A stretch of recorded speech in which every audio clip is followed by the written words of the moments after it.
इस परमार्थ मार्ग में चलने वाले पथिक की पहली सीढ़ी है कि अपनी वाणी पर अंकुश कर ले। वांग निरोधो योगस्य प्रथमम द्वारम, मौन का आश्रय ले लो। ज्यादा बोलने का अभ्यास ही नहीं होना चाहिए, बड़े अपराध बन जाते हैं, निंदा स्तुति बन जाती है, दोष दर्शन होने लगता है, वो साधक गिर जाता है।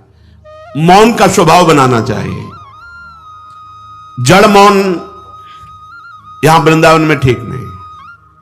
यहां हम राधा राधा बोलेंगे, प्रभु की चर्चा बोलेंगे, कोई प्रश्न करेगा तो जो शास्त्र सम्मत बात है उत्तर देंगे, नहीं तो मौन रहेंगे।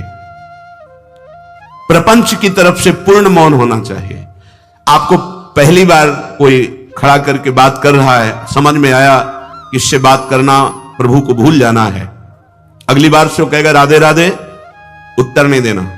श्री हरिवंश, उत्तर नहीं देना। अंदर से श्री हरिवंश बोले, चल दिए। हमें किसी से क्या लेना देना। हम किसी का अहित नहीं करेंगे, अमंगल नहीं करेंगे, हम किसी पर दोष दर्शन नहीं करेंगे, पर हम अपनी वृत्ति को भगवदाकार करने आए हैं। ये नहीं कि कोई हमसे बोले तो हम बोलना जरूरी है, नहीं। कोई प्रश्न करे तो बोलना जरूरी नहीं। उपासक हो, आप कृपा करें तो बात कर ले, ना चाहे तो बिल्कुल आपके ऊपर कोई शासन नहीं कि आपको बात करना ही पड़ेगा, ऐसा सिद्धांत नहीं है। योगस्य प्रथमम द्वारम वांग निरोधो, सबसे पहली साधना है वाणी को रोक ले। बोलने से बहुत शक्ति नष्ट हो जाती है। जैसे हम भगवत चर्चा करें तो इससे शक्ति बढ़ती है, लेकिन प्रपंच की वार्ता करने से वाणी की शक्ति नष्ट हो जाती है। जब आपकी जबान अपवित्र हो गई तो नाम कैसे चलेगा? जब वाणी अपवित्र है तो आपके अंदर शास्त्री कैसे शब्दों का भाव आ पाएगा? नहीं आ पाएगा। महावाक्यार्थस्य विचारिताम, आप नहीं विचार करने की क्षमता वाले रहेंगे।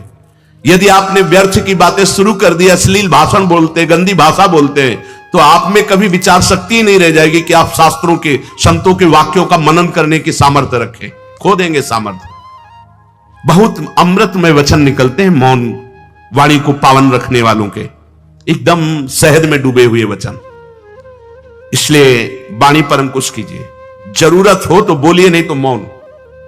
श्री जी का जस गाइए, नाम कीर्तन कीजिए, इसके अलावा मौन रहिए। इन नियम ले लीजिए। जब आए हो भगवत प्राप्ति के लिए तो काहे को बख्शो। इन इंद्रियों को सीधे अनुशासन में लीजिए ना। आपका स्वरूप इंद्रियां थोड़ी है, आप इनके संचालक हैं। आपकी सामर्थ्य से सामर्थ्यवान होकर आपको बांधे हुए हैं, आप इनको बांधिए। बहुत हो गई स्वतंत्रता इन दुष्टों की। माता देहूती जी भगवान कपिल जी से कहती, मैं ऊब गई इन दुष्ट इंद्रियों से भोग भोगते हुए, नाथ अब वो उपाय बताइए जिनसे इन दुष्ट इंद्रियों के कब्जे से मैं बाहर निकलूं। माता देहूती जी, ये बहुत दुष्ट है। ये कुछ मिनट तो लगेगा, बहुत शांत है और भगवत स्वरूप में लगने वाली हैं, और एक क्षण में गिरा के ऐसे नरक में खड़ा कर देंगी जहां पश्चाताप ही होता है, हाथ कुछ नहीं लगता। योगस्य प्रथमम द्वारम वांग निरोधो, फिर अपरिग्रह। पहला द्वार है वाणी पर शासन कीजिए। हम वाणी गायन करेंगे, श्री जी के लीला चरित्र, नाम कीर्तन, इसके अलावा मौन। कई साधकों को यह स्पष्ट आज्ञा करी श्री जी की प्रेरणा से कि आप नहीं बोलोगे, तो उसका पालन करना चाहिए। जब सत्संग में आप सुन रहे हैं कि योगस्य प्रथमम द्वारम, तो आप अपनी वाणी को संयम में रखिए। किसी की मजाक, उपहास, किसी की चुगली, निंदा, ये सब बिल्कुल नहीं।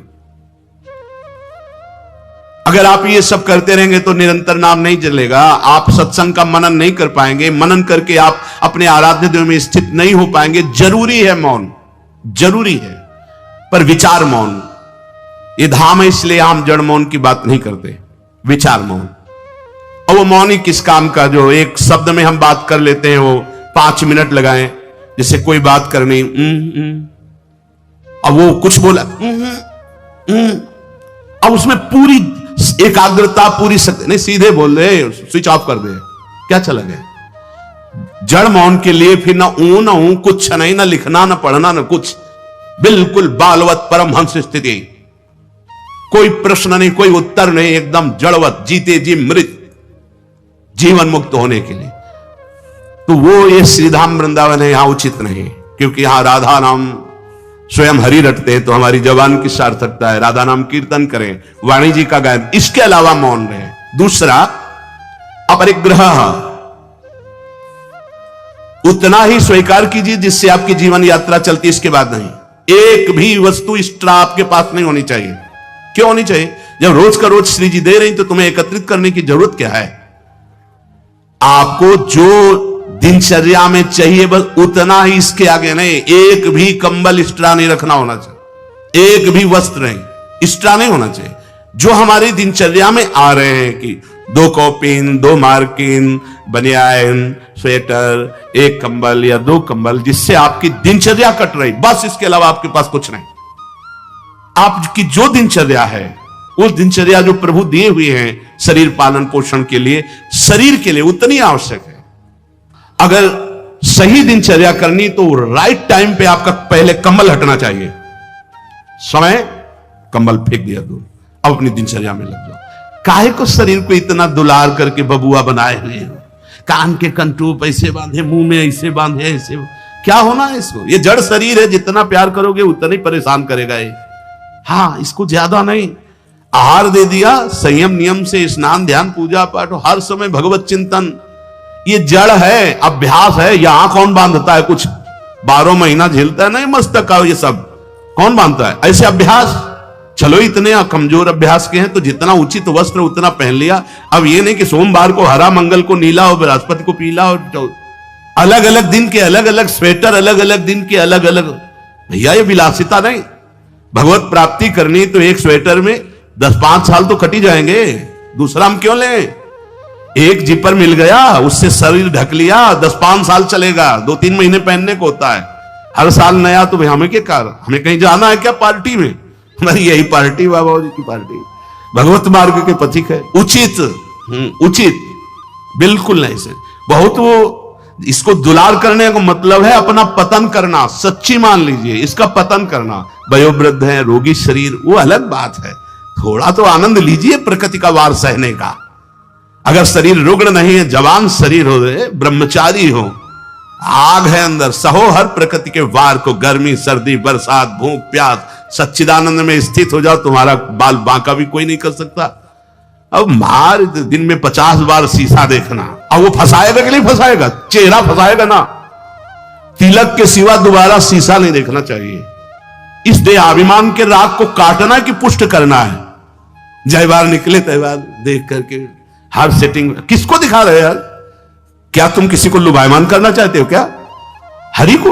तुम्हारे इस पार्थिव शरीर पे लुभायमान होने वाले नहीं, और जो लुभायमान होगा तुमको नष्ट कर देगा। तो हमें इसको बिगाड़ के रखना है, इसको सजा के नहीं, भगवत प्रसादी आदि लगाए। हमारा देहाभिमान बार बार हमको गिराने की कोशिश करेगा। ये हम जो हंसी मजाक में भी कह रहे हैं, इसको अच्छे से समझना। ये जो 2 प्रकार की पद्धति रखी गई है कि आप मुंडन करवा के रखिए क्योंकि आपके बालों से शोभा बढ़ेगी, और आप बाल रखा के रखिए क्योंकि आपकी शोभा बिगड़नी चाहिए। रज लगा के रखिए कि आपको ही आपके शरीर में राग ना रह जाए। बात यहां ये, यहां किसी के दिखाने के लिए नहीं है। आपके शरीर में आपको राग ना रह जाए। आप बार बार साबुन लगाएंगे, तेल लगाएंगे, बार बार शीशा कंघा और अपने चेहरे को सजाएंगे तो देहाभिमान पुष्ट होगा, ये नष्ट करेगा। कुछ नहीं है, बड़ी दुर्गति है, मान लीजिए। इसका अंतिम परिणाम आग में जलना है। चाहे जितने चिकने कर लो गाल, चाहे जितने लाल कर लो, मरना है, पक्की बात समझो। तो जीते जी अमरत्व क्यों नहीं प्राप्त करते? अरे ऐसा रूप प्राप्त करो जिसमें गाल लाले ही रहते हैं, लालिमा लगानी नहीं पड़ती। श्री जी की दासी लक्ष्मी कोटि विलक्ष लक्षण लसल लीला किशोरी सतई, करोड़ों लक्ष्मी आश्चर्यचकित हो जाए, ऐसा रूप श्री राधा दासियों का है। गीध देह तज धरि हरि रूपा, गीध ने शरीर त्यागा, हरि रूप होकर धाम जा रहा है। बाहरी लाली लगाने से थोड़ी हरि मिल जाएंगे, बाहरी श्रृंगार से थोड़ी हरि मिल जाएंगे। प्रार्थना मान लीजिए कुछ दिन का है, धोखे में मत फंसिए। ये धोखा है। खेत में रक्षा करने वाले एक धोखा टांगते हैं, पैंट शर्ट टोपी लगा के, वहां कोई नहीं होता, लेकिन पशु धोखे में हो जाते हैं। ये धोखा है। अगर पशुवत बुद्धि रखोगे तो ये धोखा तुम्हें पूरे जीवन, पूरा का पूरा जीवन नष्ट कर देगा। इसी धोखे से निकलने के लिए हमें अवसर मिला है। योगस्य प्रथमम द्वारम वांग निरोधो अपरिग्रह।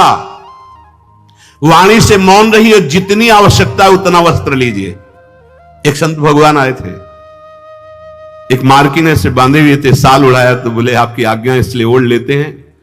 तो हम कहा किसी बाहर निकल के किसी को दे देना, हमारी श्री जी की प्रसादी, इसलिए हमारी प्रसन्नता के लिए। तो उनका ओढ़ लेते हैं, पर महाराज हम रहते ऐसे ही हैं। उनका धन्य है, नौजवान हो, बहुत सुंदर है। तो हम कहा आप बाहर जब निकलना किसी को देखना ऐसे आवश्यक है तो आप दे देना। तो बड़े प्रसन्न हुए, आदर करके उन पर हृदय में आदर हुआ उनका, नहीं मुझे नहीं चाहिए, मैं तो जैसी रहनी से रहता हूं। हमने घटिया घाट है एक फर्रुखाबाद फतेहगढ़ की तरफ, वहां रुके हुए थे। एक महात्मा को देखा, वयोवृद्ध थे, एक पतली मार्किन, माघ महीना, ये कौन सा माघ चल रहा है, यही तो चल रहा है, मकर संक्रांति का अवसर। तो वहां रामनगरिया लगती है 1 महीने के लिए, जैसे प्रयाग में कुंभी और कुंभ में लगता है, तो गंगा किनारे हर साल मकर संक्रांति में हजारों लोग 1 महीना वास करते हैं, रोज गंगा स्नान त्रिकाल करते हैं। उन महात्मा जी के समीप रात्रि में गए तो शरीर कांप रहा था और मंत्राकार वृत्ति, एक झोपड़ी में बैठे हुए थे। बड़ी लज्जा लगी हमें अपने ऊपर कि हमारा जवान शरीर है, 30-35 वर्ष पहले की बात, और हम 1 मार्किन पहने, 1 मार्किन ओढ़े, ये तो केवल 1 मार्किन पे है, तो हमारा क्या कर्तव्य बनता है, हमको ये भी फेंक देना चाहिए। ये वयोवृद्ध हैं और मौन हैं, तो उनसे प्रार्थना की कि यहां आश्रम से एक कंबल ले आए, आपका शरीर कांप रहा है। ऐसे मुस्कुरा के कहा नहीं, वो चोट पे चोट लग रही थी कि धिक्कार हमारे जीवन को, ये वयोवृद्ध होकर इतना तितिक्षापूर्ण जीवन, और हम जवान होकर के इसको सह नहीं पा रहे। आप सच्ची मानना, जो तितिक्षापूर्ण है बहुत जल्दी भगवत साक्षात्कार होता है। भगवान आदेश करते तास तितिक्षस्व भारत। आज हम केवल शरीर दुलार में अपने समय को नष्ट करते हैं, शरीर पोषण में। भाई देखो, ये छोटी छोटी बातें आपको देखने में लगती होंगी बड़ी बात है, यही आपको आपके आराध्य देव से विलग किए हुए हैं। महीना भर आप केवल ऐसे आहार करके देखिए कि जिससे तुम्हारा मन कहता अच्छा उसको हटा दीजिए। आज थोड़ा त्याग मत वर्णन कीजिए, आज थोड़ा हमारे उदर में परेशानी है तो हमें केवल आप रोटी और सब्जी दीजिए। महीना भर केवल रोटी सब्जी उचित। आप देखो, अगर आपके अंदर का रजोगुण तमोगुण नष्ट ना हो जाए तो कहना आपके अंदर सात्विक भाव आ जाएगा, मंत्र में स्थिति होने लगेगी।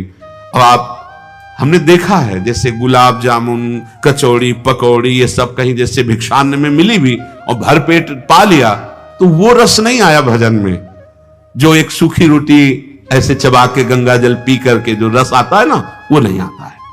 सच्ची मानिए, पहले के बड़े बड़े भजनानंदी महापुरुष अपने जीवन को ऐसे ही।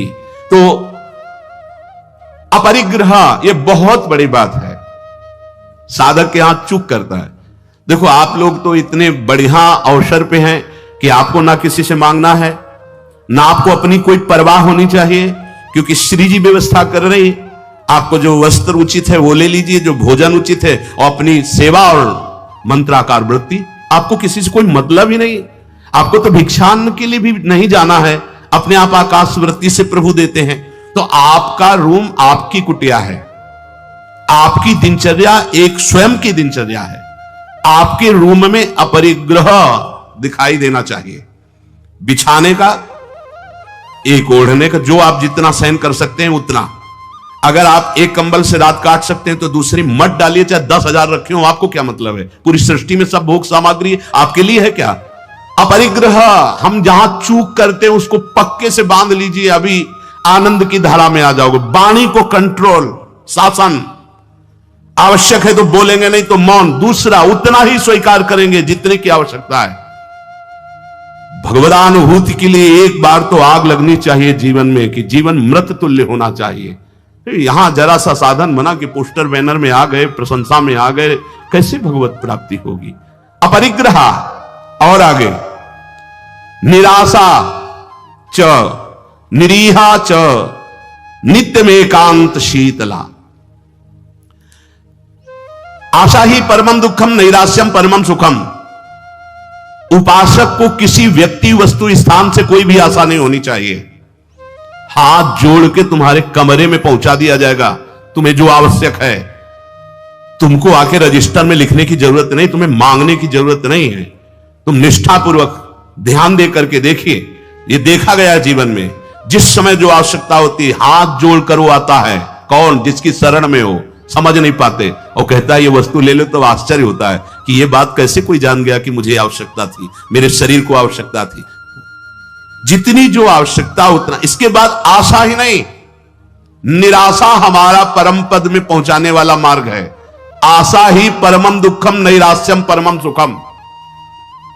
किसी व्यक्ति से किसी वस्तु की आशा बिल्कुल नहीं होनी चाहिए।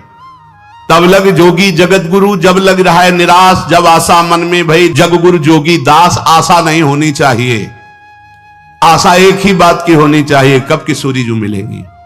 आशा से दास्यम वृषभानु जाया तीरे समध्यास। जब हानु जाया, कब मैं अपने स्वरूप में स्थित होऊंगा। इसके अलावा कोई आशा नहीं। शरीर की आवश्यकता है। मान लो यहां सुविधा है कि भाई आप यहां से ले लीजिए, तो आप ले लीजिए, नहीं तो किसी से मांगने की जरूरत नहीं। कभी तो ऐसे रहना सीखो ना कि कोई आशा नहीं, कोई इच्छा नहीं, और आप हृदय की बात जानते हो। आप देखना, आपको जो शरीर की जरूरत हो आप देखते रहना, देते रहना। बिल्कुल बिल्कुल वो एक एक कदम पर देखते हैं। जो अव्यवस्थित, तो हमने देखा है एक एक कदम पर व्यवस्था। आपको अपने स्वामी पे विश्वास होना चाहिए, आशा किसी से नहीं। आशा एक राम जी से दूजी आशा छोड़ दे, नाता एक राम जी से दूजो नाता तोड़ दे। यहां संसार आशा में ही तो दुख को प्राप्त हो रहा है। पिंगला वैश्या को भगवान दत्तात्रेय जी ने गुरु माना क्योंकि उसने आशा का त्याग कर दी। आशा नहीं।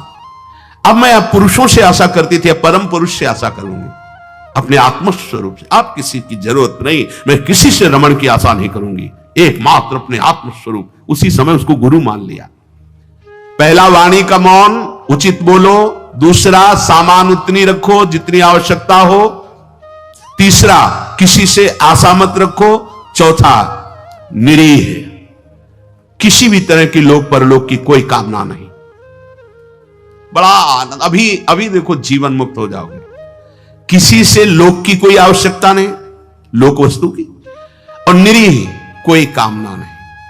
कितना हृदय अभी आनंदित हो जाएगा, प्रसन्न हो जाएगा। जैसे पीछे कहा कि अंतर्मुख होकर निष्काम होकर जो भजन होता है उसमें मन प्रसन्न हो जाता है। उसी अखंड प्रसन्नता में परमात्मा साक्षात्कार होता है। निरीह, कोई इच्छा नहीं। आज क्या पाएंगे, कोई इच्छा ही नहीं आनी चाहिए। कुछ स्पेशल प्रार्थना होती, कुछ स्पेशल तो राधा नाम है, राधा रूप है, वो आप दे सकते हो तो दे दीजिए, नहीं वो तो नहीं, तो फिर और स्पेशल क्या हो सकता है। ये तो सब पार है संसार के। ये साधक, उपासक, चाहे गृहस्थ हो चाहे विरक्त, एक निष्ठा होनी चाहिए, एक निष्ठा। एक नए साधक को हमने देखा कि कपड़ा ऊपर से पड़ा था और गमछा पेट में बंधा था। जब प्रसाद पाने के लिए बैठे, किसी जगह हम रहते थे, वो आए थे मंडली से। हम संतों पर बहुत सूक्ष्म दृष्टि, उनके व्यवहार, उनके आचरण से, क्योंकि सब कुछ सीखने को मिलता है। तो देखा कि खींच के पेट में गमछे से गांठ बंधी थी जब वो प्रसाद को बैठे, और पहले नहीं बंधी थी।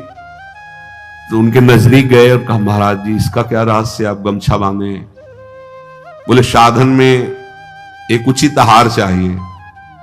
तो मुझे पता चल जाता है जहां थोड़ा पाया तो इतने में हम इतनी गमछा वो नाप का, उसमें 3 गांठ, तो उतना नित्य। बोले कभी ज्यादा आहार नहीं, यद्यपि ये प्रथम साधना के लिए ऐसा है, नहीं तो एक सामने से आहार का निश्चय किया जाता है। इतना आहार, फिर चाहे कितना अमृत हो उसके ऊपर नहीं होना चाहिए। साधु को बार बार नहीं लेना चाहिए। ये जो नहीं पूड़ी बोले हाँ डालो, खीर हाँ 4 पूड़ी रख दो, इतने सब्जी रख दो, दोबारा आप पूछिएगा किसी से, हमारे से पूछने की जरूरत नहीं। ऐसे दिन चल गया। नहीं, गरम गरम भैया, गरम और नरम दोनों से मतलब नहीं। महापुरुषों ने देखो, एक बार उड़िया बाबा प्रसाद पवा रहे थे स्वयं खड़े होके, तो 2 प्रकार की पूड़ी बनवाई थी, एक पतली और पकी हुई, और एक मोटी लंबी कच्ची। पकी हुई नीचे रख दिया और कच्ची वाली ऊपर रख दिया, और आप खड़े हो गए। ऐसे सब नवीन साधक ऐसे पाए। उनमें से 50 नीचे वाली पूड़ी ऊपर करके शुरू किया, और कई साधक ऊपर से शुरू किए। तो जो नीचे वाली तुमसे कहा खड़े हो जाओ, वो तो महापुरुष थे, जाओ ब्याह करो जाके, गर्मा गर्म बहू के हाथ पाना, बाबा जी बनने लायक नहीं हूं। ऐसे सीधे डांट लग। कान पकड़ा, महाराज जी गलती हुई। नहीं, आपने ऊपर वाली को नीचे क्यों किया, नीचे वाली को ऊपर क्यों किया? क्योंकि वो पकी थी ना, तुम्हारी स्वाद पर दृष्टि थी ना, इसलिए स्वाद का पोषण करना है तो घर जाओ। भगवत मार्ग में चलने के लिए स्वाद मिटाना है, केवल भगवत स्वाद लेना है, भगवत आनंद का स्वाद लेना है। कितना कठिन लग रहा होगा? कुछ कठिन नहीं है। जब लक्ष्य बन जाता है भगवत प्राप्ति तो सब सहज हो जाता है। नहीं खान पान ते भावे है, नहीं कोमल वसन सुहावे है, सब विषय लगे ते खारा है, हरि आशिक का मग न्यारा है। समझो इस बात को। यहां इतना डबल होता जा रहा है शरीर, चर्बी बढ़ती जा रही है, पीछे भी पेट में भी, कि आसन में अगर कहा जाए पद्मासन में 20 मिनट बैठो तो बैठने की हिम्मत नहीं रह गई, तो क्या साधना करोगे? बिल्कुल ये बात होश में रखिए। शरीर को बढ़ावा देना बिल्कुल अपना नाश करना है। उचित आहार ऐसा कि पाने के बाद तुरंत आसन में 1 घंटे बैठना पड़े तो आपको कोई परेशानी न हो। मान लीजिए आप उदर नहीं है, आप प्राण नहीं है, आप रसेंद्री नहीं है, आप मन नहीं है, उचित आहार दीजिए, रात दिन भजन में लगी, अभी सात्विक भाव आ जाएगा। सात्विक भाव नहीं आ रहा। ईमानदारी से देखिए आप कितना समय मोबाइल में नष्ट करते हैं। जिनके पास मोबाइल है, ईमानदारी से देखिए आप कहीं अंतर्मुख अध्यात्म की वृत्ति से युक्त हो पाएंगे? आप रजोगुणी भोजन करते हैं, आप टच वाला मोबाइल रखते हैं, आप अधिक समय उसमें, भले आप इधर उधर, क्या समय नष्ट कर रहे हो। एक एक सेकंड इतना है। जब कोई जरा सी व्यर्थ की बात करता है तो चिड़चिड़ाहट पैदा होती कि ये तुम अपना समय नष्ट कर रहे हो, समय नष्ट कर। अरे जितने सेकंड में हम राधा राधा बोलते उतने में तुमने व्यर्थ बात सुना दी, व्यर्थ बात। चलो गृहस्थ आश्रम में व्यापार नौकरी आदमी तो उसको बेचारे को व्यवस्था है, लेकिन आप भगवत मार्ग के पथी गए। आपका बिल्कुल एक एक मिनट बड़ा कीमती है। एक एक मिनट जगत मंगल के लिए है। हम 1 मिनट में 10 बार 20 बार नाम लेंगे और वो नाम जगत को देंगे कि जगत का मंगल हो, तो हमारी साधुता सुरक्षित हो गई। निरीह इच्छा रहित और नित्य में एकांतशीलता, नित्य एकांत में शांत भाव से, शीतल भाव से। एकांत बहुत खतरनाक है नवीन उपासक के लिए, यह अनुभव की बात है। जहां आप अपने कमरे में जाएं तो समाज से ज्यादा सावधान हो जाएं। पक्की बात कह रहा हूं। समाज में तो बहुत शालीन गंभीर स्वभाव अपने को रखना ही पड़ेगा, क्योंकि हजारों की दृष्टि है। एकांत में किसी की दृष्टि नहीं है, उसकी दृष्टि है जिसके लिए आप बाबा जी बने हो या जिसके लिए आप भगत बने हो। अब एकांत आपका कहां जा रहा है वो खुद देख रहा है। जो शास्त्र शीर्षा पुरखा सहस्राक्षा सहस्त्रपात, वो प्रभु देख रहा है कि तुम्हारी एकांत में प्रिय वस्तु क्या है। मोबाइल, सांसारिक नौटंकी नाटक, या विषय चिंतन, या विषय क्रिया, वो देख रहा है। और अगर आप एकांत में शास्त्र स्वाध्याय कर रहे हैं, नाम जप कर रहे हैं प्रभु के लिए, तो वो देख रहा है, वो भी देख रहा है। इसलिए प्रार्थना है नित्य में एकांतशीलता। आपका स्वभाव एकांत में बहुत ही सावधानी पूर्वक समय कटने वाला हो। एकांत साधु का सही तो परमार्थिक। कैमरे के आगे तो सब सही बोलेंगे, सही देखना होगा, सही हरकत में रहना होगा। एकांतिक आपकी हरकत क्या है, एकांत में आपका चिंतन क्या है, यही खास बात होगी। 2 मुखड़े होते हैं, एक होता है सामाजिक, एक होता है एकांतिक। सामाजिक से भी एकांतिक सावधान साधु का मुखड़ा होता है। असाधु का समाज में बहुत बढ़िया और पीछे कुछ और होता है। हर एक व्यक्ति की बुद्धि में 2 बुद्धि होती है, एक होती सुमति, एक होती कुमति। एक होती दैवी संपदा को वर्धन करने वाली सुमत, एक राक्षसी संपदा को। अर्थात कुछ ऐसे मुखड़े होते हैं जिनका एक मुखड़ा तो देवता होता है, दूसरा राक्षस होता है। अगर एकांत में तुम्हारा चिंतन, तुम्हारा आचरण, तुम्हारा विचार, तुम्हारी क्रियाएं कुमति के द्वारा हो रही हैं, तो सामने देवता बनोगे और पीछे राक्षस बनोगे। ये दुमुही चाल भगवत प्राप्ति के लिए बहुत बाधक बात है। जो तुम्हारा एकांत वही समाज, जो समाज वही एकांत। हम इष्ट और गुरुदेव के सीसी कैमरे में हर समय रहते हैं। हमारा इष्ट और गुरुदेव हर समय मुझे देख रहा है। दरवाजा बंद करने पर हम एकांत नहीं हो गए, वो गुरुदेव की दृष्टि है, हमारे आराध्य देव की दृष्टि। हमें पहले सोचना चाहिए कुछ करने के पहले। कुछ देखने के पहले, कुछ सोचने के पहले कि अंतर और बाहर दोनों जगह मेरे गुरुदेव सुन रहे हैं, देख रहे हैं, मेरे आराध्य देव सुन रहे हैं, देख रहे हैं। इसलिए नित्य में एकांतशीलता, एकांत में बहुत शीलवान, धैर्यवान, विनम्रता पूर्वक अपने मन को समझा करके केवल प्रियालाल में लगाना। एकांत स्थितिरिंद्रियो परमणे हेतुर्दमश्चेतसः संरोधे करणम समेनो विलयम यायादहम वासना। एकांत में रह करके बढ़ी हुई इंद्रियों के वेग का दमन करता है साधक, क्योंकि एकांत में इंद्रियां बहुत प्रबल हो जाती है। मन, इंद्रियां, खास जिस समय आप शयन करने जाते हैं उस समय बहुत सावधान। जब तक नींद ना आवे तब तक माला चलना चाहिए। उस समय मन के चक्कर में मत पड़ना, ये अनुभव की बात कहते हैं। जब तक आपको नींद ना आवे तब तक बैठ जाइए, माला चलाना शुरू कर दीजिए। शयन के समय खास, जिस समय आप अपने कक्ष में गए शयन करने, मोबाइल हो तो सबसे पहले कमरा बंद करने के पहले स्विच ऑफ करो, उसको बंद करो मोबाइल को। प्रार्थना मान लेना, अगर प्रार्थना मान लोगे तो प्रार्थना करने योग्य हो जाओगे। गेट बंद होने के पहले स्विच बंद होना चाहिए मोबाइल का। अब अपने कमरे में शयन के लिए गए हैं तो माला हाथ में लेकर बैठ जाओ। जब नींद आने लगे तो और धन्यवाद है कि माला छाती से लगा हुआ सो गए, धन्यवाद। अगर ऐसा नहीं है तो नींद आ गई है तो माला विराजमान किया, बिल्कुल नींद में जा रहे हैं, अब चले गए। थोड़ा भी समय इसको मनन करने का मत दीजिए उस समय, नहीं तो ये दिन भर साधन में लगाया गया है, उस समय कोई असाधन सोचवा देगा या करवा देगा। बहुत ये पॉइंट की बात है, समझ लेना आप।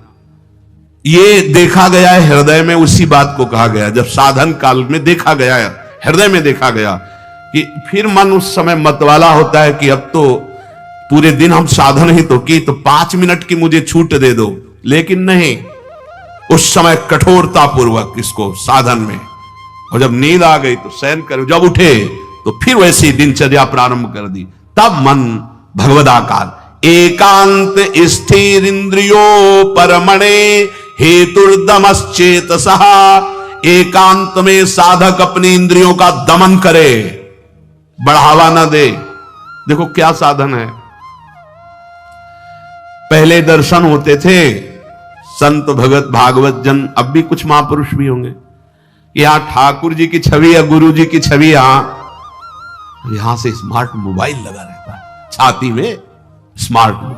ये भैया ठीक है, व्यवहार काल के लिए यदि तुम्हारी कोई आवश्यकता हो, तुम बहुत व्यवहार में, तो हम नहीं। अच्छा बताओ आपको क्या जरूरत है? राष्ट्रपति से बात करनी है क्या आपको? किस विधान में आपको कपड़ा बेचना है, अनाज बेचना है? आपको काम क्या है?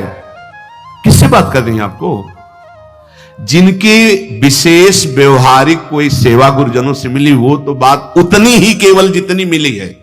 नहीं, आप बताओ, हम भगवत प्राप्ति के मार्ग के साधकों के लिए मोबाइल भगवान की क्या आवश्यकता है?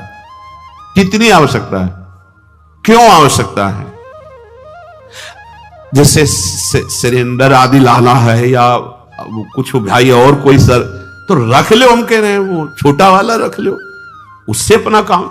ये बहुत अंदर की बात कहते हैं, क्योंकि इसमें आप स्वतंत्र कुछ भी देख सकते हैं, कुछ भी आप पढ़ सकते हैं, कुछ भी। बहुत ऐसे लाइनें में होते हैं वो सब, बस उसमें क्लिक करो, क्लिक है तो कहते हैं हाँ वो वीडियो आ जाएगा। वो वीडियो आ जाएगा तो तुम्हारा अंदर का वीडियो गायब हो जाएगा, परमार्थ वाला। एकांत स्थिर इंद्रियों पर हेतुर्दमश्चेतसः। दमन कर दो इंद्रियों का। ये कहां सीखोगे, कब सीखोगे, किस देश में सीखोगे, यदि धाम में रहकर इंद्रियों का दमन करना ना आया? इंद्रियों का दमन कर दो। इंद्रिय दमन होने से चित्त का स्वयं निरोध हो जाता है, और चित्त की वासना का नाश होते ही योगी को परमानंद का अनुभव हो जाता है। यह है खेल। इंद्रियों का दमन हुआ, मन और चित्त एक ही बात है। चित्त का निर्वासनिक होना, ब्रह्मानंद का स्फुरित हो जाना, भगवदानंद का स्फुरित हो जाना, और फिर स्फुरित होकर अविचल भाव में स्थित हो जाना। यही जीवन मुक्त अवस्था मुनि की होती है, महात्मा की होती है। साधक सिद्ध अवस्था को प्राप्त हो जाता है। इसलिए जो सत्संग में सुना उसका मनन किया जाए, उसको जीवन में धारण किया जाए। देखो बड़े भाग्य से सत्संग ये मिल रहा है जो शास्त्र सम्मत। मन का और आसक्त संसार में हो जाना, मन का भंजन होकर परमात्मा प्राप्ति के लिए चलना, ये तो बहुत ही कठिन। आप सुन रहे हो, हम बड़े कृपा पात्र हैं जो आप सुन रहे हो। आप सुन रहे हो तो हम बड़े कृपा पात्र हैं कि आप ये सत्संग सुन रहे हो। नहीं तो इस सत्संग के सुनने के लिए अपने आप से गा लो, अपने आप से सुन लो, वो तो सुनने को मिलेगा क्योंकि उसमें, लेकिन इसमें सुना है, इसमें नाश नाश नाश, काट काट, हर संबंध, हर विषय, हर मनोरंजन काट, फिर आकर के अपने स्वरूप में स्थित हो गया। हम आपके ऋणी हैं जो आप ये सत्संग सुन रहे हैं, और अगर इस सत्संग को सुनकर मनन करके आप जीवन में धारण कर लेंगे तो सच्ची मानिएगा इसी जन्म में भगवत प्राप्ति हो जाएगी, जो अत्यंत कठिन है। नहीं तो विषय रस बढ़ाने वाला, संसार पे सत्यत्व बुद्धि करने वाला, नाना प्रकार के भोगों की प्राप्ति का उपाय बताने वाला, ये तो बात मिल सकती है, ये प्रवचन मिल सकता है, लेकिन समस्त संशयों को छिन्न भिन्न करके परमात्मा स्थित करने, ये तो जब द्रवहि दीन दयाल राघव तो साधु संगति पाइए। इसलिए लाभ ले लीजिए। ये हम कह रहे हैं इसलिए नहीं, ये बहुत बड़ा संयोग बना है प्रभु का। जैसे आंधी कभी कभी आती है, ऐसे ही हरि की अनुग्रह रूपी आंधी चल गई है। अगर इस आंधी में उड़ गए तो प्रभु के पास पहुंच जाओगे, और नहीं तो आगे कलयुग की आंधी ऐसी आ रही है जो काली आंधी है, जिसमें मार्ग ही नहीं दिखाई देगा कि सतमार्ग किसे कहते हैं। जीवन का लाभ ले लीजिए, अपनी इंद्रियों को ज्यादा बहिर्मुख मत कीजिए, नाम जप कीजिए, भगवद आश्रित रहिए, जो सुनिए तो मनन कीजिए। महामहिम सी चरण चिन्ह में बैठ करके प्रभु और प्रभु के पावन चरित्रों के कथन श्रवण का सौभाग्य, इससे प्रतिपल नवीन उत्साह बढ़ता है भगवत प्राप्ति का। सत्संग की स्वयं की एक महिमा है। यदि हम आदर पूर्वक श्रद्धा विश्वास करके श्रवण करें, मनन करें और जीवन में उतारें तो बहुत जल्दी संसार की आसक्ति का नाश हो जाता है और भगवत प्राप्ति की पात्रता आ जाती है, दिव्यता आ जाती है, दैवी संपदा का हमारे हृदय में प्रादुर्भाव हो जाता है, आसुरी संपदा का नाश हो जाता है। साफ संगों के त्यागने की जो बड़ी कठिनता है, वो सत्संग में सहज में ही वो सामर्थ्य प्राप्त होती है कि हम उसे त्याग देते हैं। सर्वसंग त्याग ही महा आनंद में डुबोता है। ये जो हम संग करते हैं किसी विषय का, वस्तु का, व्यक्ति का, स्थान का, मूल हमारे हृदय में आनंद प्राप्ति की लालसा होती है। आप देख लीजिए, अच्छे से अच्छा या बुरे से बुरा जो भी हमारे द्वारा कृत्य होता है, उसका मूल कारण होता है सुख भोगने की लालसा। मुझे आनंद आ जाए, क्या पीऊं, क्या खाऊं, क्या देखूं, क्या सूंघूं, क्या छूऊं, क्या भोगूं, जिससे मैं आनंदित रहूं। पर दिशा गलत हो गई, खोज आनंद की हो रही है, क्योंकि ये आनंद का ही अंश है, इसलिए ये आनंद की खोज कर रहा है। हमारा वेद कहता है आनंदो ब्रह्मेति व्यजानात, आनंदाद्धेव खल्विमानि भूतानि जायन्ते, आनंदेन जातानि जीवन्ति, आनंदम प्रत्यभि संविशन्ति थी। जो आनंद हम खोज रहे हैं वो ब्रह्म है। उसी आनंद ब्रह्म से हमारा प्रादुर्भाव हुआ है, जन्म हुआ है। उसी आनंद, आनंदेन जातानि जीवंती, उसी आनंद में हम जीवित हैं, जीवित रहना चाहते हैं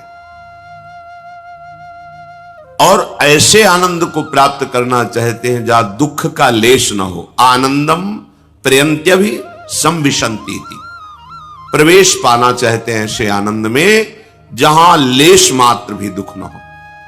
बिल्कुल हम आनंद से प्रकट हुए हैं, आनंद में ही जीवित हैं और आनंद में ही प्रवेश करना चाहते हैं, क्योंकि हम आनंद के अंश हैं, जो आनंद सिंधु सुख राशि, ईश्वर अंश जीव अविनाशी।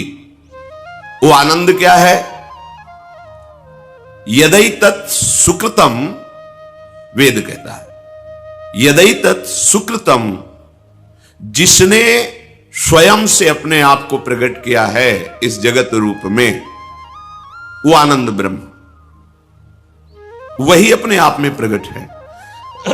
कुछ प्रश्नकर्ताओं का प्रश्न होता है, भगवान ने हमें क्यों फंसा दिया, क्यों जन्म दिया? समझो वेद क्या कह रहा है। वेद कहता है यदि तत् सुकृतम, सुकृतम, ये सुंदर जो जगत प्रकट किया, ये क्रिया हुई, ये अपने आप से अपने आप में हुई, किसी और को नहीं रचा। कैसा स्वरूप है? रसो वैशः, वो पूर्ण रस स्वरूप है। हमारी मांग क्या है? रस, आनंद, सुख, प्रसन्नता। रसम हृवायम लब्ध्वा आनंदी भवतु। जो अपने स्वरूप को जान जाता है वो रस स्वरूप हो जाता है, वो महाआनंद में डूब जाता है। बहुत विचारणीय विषय है, वेद है। आनंद पूर्ण ब्रह्म, उसके अंश आनंदमय, खोज आनंद की, जीवन आनंद, प्रवेश आनंद में। दिशा गलत हो गई। अब हम सबको भगवत स्वरूप नहीं मानते, ना अपने को मानते ना सामने। स्त्री पुरुष, अच्छा बुरा, वस्तु, व्यक्ति, स्थान, इसी राग के कारण हमारी दुर्गति हो गई।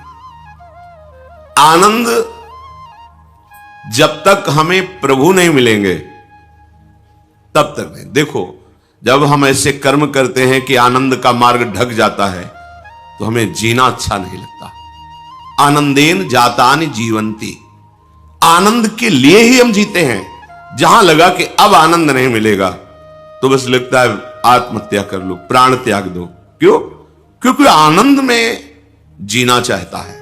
क्यों आनंद में जीना चाहता है? क्योंकि वो आनंद का अंश है। फिर उसे आनंद क्यों नहीं मिल रहा? क्योंकि दिशा गलत हो गई, सोच गलत हो गई, भ्रमित हो गया। आनंद प्रभु में है। वो आनंद, उसका तारतम्य वर्णन करती श्रुति।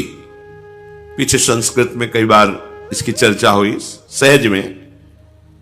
लौकिक आनंद, युवावस्था हो, निरोग शरीर हो, संपूर्ण भूमंडल पर अधिकार हो, संपूर्ण शास्त्रों का ज्ञान हो और अपार धन संपत्ति हो, बहुत सी सुंदरियां उसकी सेवा में लगी हो, इसे भोगानंद को मानुषानंद कहते हैं।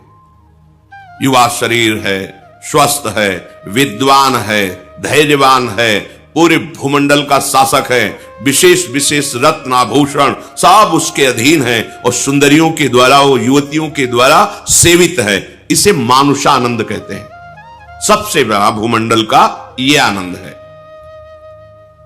जो मनुष्य योनि में आकर इस मानुषानंद को प्राप्त करके उत्तम कर्म, पुण्य, दान, यज्ञानुष्ठान आदि, तो मनुष्य योनि से गंधर्व योनि को प्राप्त होता है।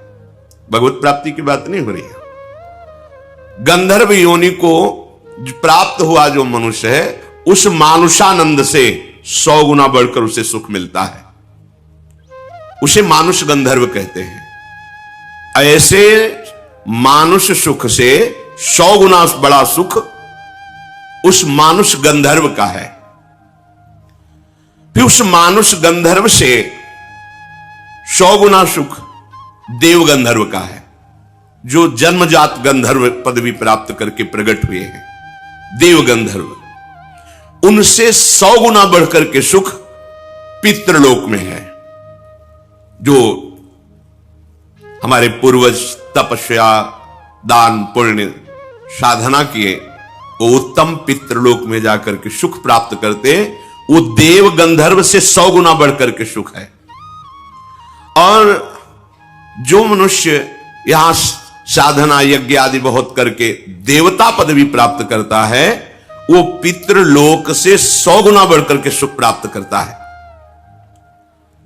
उस देव को अजानज देव कहते हैं। मनुष्य योनि से देव योनि को प्राप्त हुआ, लेकिन उससे 100 गुना बढ़कर के सुख सिद्ध देवताओं को प्राप्त, जो देव रूप में ही प्रकट हुए, उनको उससे 100 गुना बढ़कर सुख प्राप्त होता है देवलोक में। और उन देवताओं से 100 गुना बढ़कर के सुख देवराज इंद्र को प्राप्त होता है। देवराज इंद्र से 100 गुना बढ़कर के सुख आनंद देवगुरु बृहस्पति को प्राप्त होता है।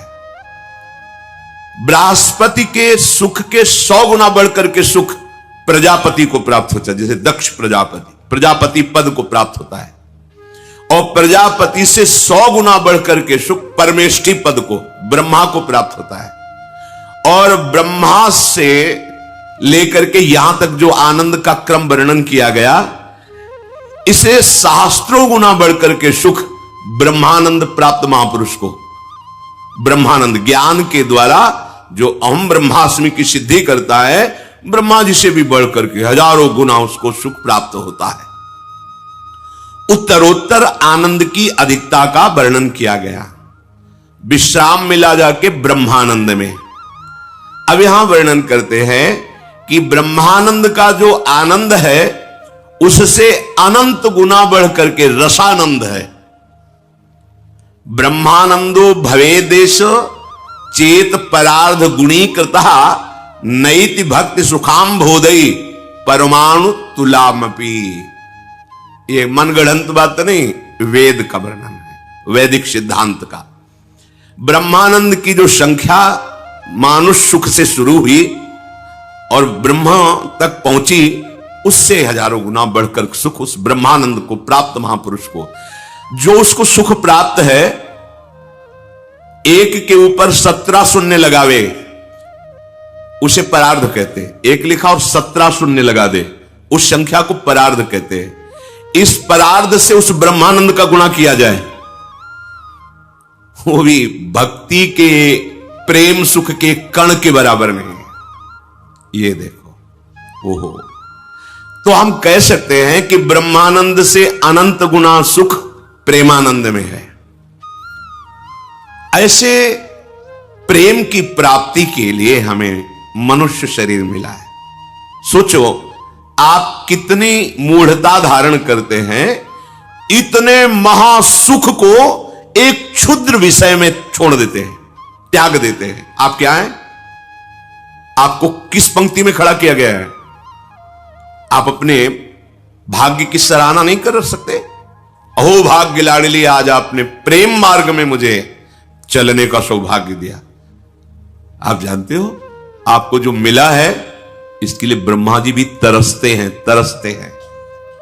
हजारों वर्ष तपस्या करने पर भी गोकुल की लता नहीं बन पाए, वृंदावन की लता की तो मांग ही नहीं की। आश्चर्यचकित होकर, भयभीत होकर 3 परिक्रमा करके चले गए। 60,000 वर्ष तपस्या की कि गोकुल की कोई लता बन जाए, नंदन की चरण धूलि पड़ेगी। ये वृंदावन धाम आपको मिला, आश्रय मिला, दर्शन मिला, वास मिला। कल आप सुन रहे थे, प्रियाजू की शरणागति मिली, राधा नाम जपने को मिला। जानते हो आप कहां हो? ब्रह्मानंद के आगे 1 लिख के 17 शून्य गुणा किया जाए तो वो भी रसानंद की तुलना में नहीं आएगा। प्रेम से प्लावित होकर के जो राधा राधा राधा। किसी ने 2 बजे रात्रि के पूछा किसी से, आप क्यों बैठे हैं? उनका, हम केवल दर्शन के लिए बैठे हैं। हमें दिखाया उसको, क्यों दर्शन करना चाहते हैं? पता नहीं, जब से राधा नाम सुना है बस यही लगता है कि अधिक से अधिक मेरा जीवन वृंदावन में रहे, मैं महाराज जी को देखूं, उनकी बात सुनूं, और ऐसे चिल्ला के रो पड़े कि हमें भी वह बंद करो बंद करो बंद करो। एक संसारिक जीव को राधा नाम पे इतना प्रेम, लाडली, ये कोई साधना हुई उसकी? नहीं। क्या हुआ? तुलयाम लवेनापि न स्वर्गम ना पुनर्भवम भगवत संग संगस्य मर्त्यानाम किमुताशिषा। अगर भगवत प्रेमी महात्माओं का संग मिल जाए तो बोले उस एक क्षण के संग के आगे फिर ये मृत्युलोक की सुख की बात क्या, स्वर्ग और मोक्ष सुख, ब्रह्मानंद, वो भी फीका हो जाता है। ये वृंदावन भूमि, कोई कण ऐसा नहीं जो प्रेमियों के आंसुओं से भींगा ना हो। सच्ची मानो, आज आधुनिकता है तो आप उसे नहीं देख पा रहे। यहां 2 प्रकार के आंसुओं से भींगी हुई भूमि है, या तो श्री कृष्ण विरह में, या श्री कृष्णानंद में। संयोग में अपार आनंद सुप्रवाह हो रहा है। गदगद सुर नैना सजल दंपति रस रहे भीन, ये आनंद श्रु या हा कृष्ण हा प्राण वल्लभ कब मिलोगे। ये भूमि उन प्रेमियों की है जिनके आंसुओं से और हमारे प्रिया प्रीतम यहां विहरण करते हैं। इस भूमि का चमत्कार, इस भूमि की रज का प्रेम करने वाले रसिकों का संग। आप किस पंक्ति में खड़े हैं? ब्रह्मानंद भी जहां गणना में नहीं आता है, आप उस रसानंद में हैं। रस ही की मूर्ति दो रसिक लाडली लाल, साक्षात रस हैं हमारे प्रिया प्रीतम। नंद नंदन कैशोर लीलामृत महाम्बुधो निमग्नानाम किमस्माकम निर्वाण लवणांभषा। लवण कहते हैं नमक को। अब देखो रस का भेद वर्णन कर रहे हैं। प्रभु हमारे स्वामी हैं, हम उनके सेवक हैं। ब्रह्मानंद इसकी तुलना में नहीं है। ये रसानंद की बात हो रही। दास रस, शांत रस तो ब्रह्मानंद में ही आता है। सब जगह एक ही परिपूर्ण परम तत्व है, ये शांत रस। अब वो जो परम तत्व है मेरा स्वामी है, मैं उनका दास हूं। ये उस रसानंद से, शांत रस से बहुत श्रेष्ठ रस है। दास की भावना करके प्रतिपल उनकी सेवा सुख में निमग्न रहना, वो स्वामी है। इससे भी बढ़कर है प्रभु मेरे सखा हैं, मित्र हैं, मैं उनका मित्र हूं। जो दास में सेवा करने का उत्साह बढ़ता है तो स्वामी की आज्ञा की बाट जोता रहता है। अपने मन से कुछ भी करने के लिए उसे संकोच होता है। बहुत बड़े स्वामी हैं, उनका इशारा मिले, उनकी आज्ञा।